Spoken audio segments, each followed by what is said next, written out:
Hello and welcome to Restore 2022.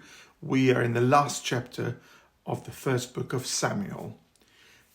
We are dealing with Philistines that have not only intimidated and fought fiercely Israel, but as Samuel has prophesied in chapter 28, they will defeat Israel in the valley of Jezreel.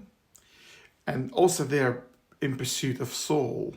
They're chasing after him and his 4 sons, 3 of which they've killed initially, including Jonathan, the crown prince. And ultimately, Saul is wounded in this chapter and he's fearing that he might be found by the Philistines and ridiculed and tortured to death.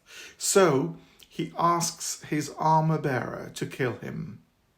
Remember, this was a role that the armor bearer was a role that David used to play, but this armor bearer refuses to do that, to kill him, especially as he knows that Saul is God's anointed and he cannot lay his hand on God's anointed.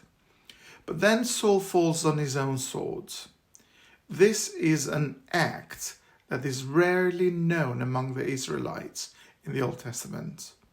We know about Abimelech in Judges 9, Samson in Judges 16.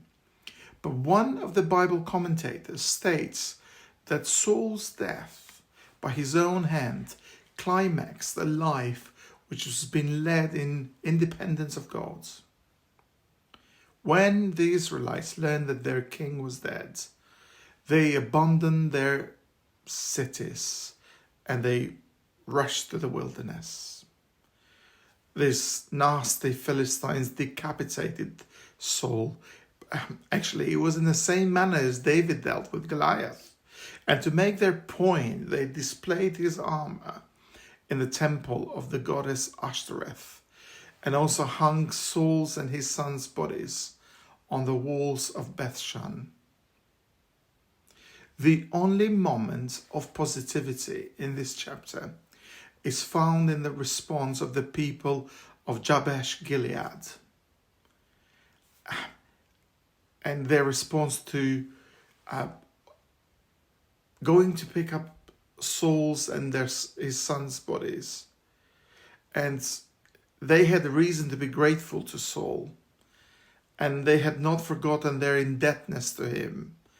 And to the fact that Saul's first public deed was the rescue of their city of Jabesh from the Ammonites 40 years ago, as we read in chapter 11. Later, David has Saul and Jonathan's bones exhumed and reburied in Benjamin.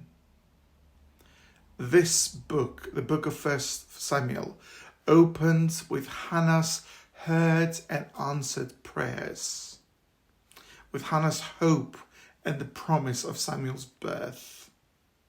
And it concluded with Saul's deathly wounds, despair, and the act of divine judgment.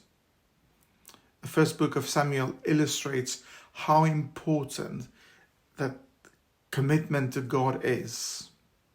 Saul illustrates the consequences of the double-mindedness that is in a person, wanting to serve God some of the time and self some other time.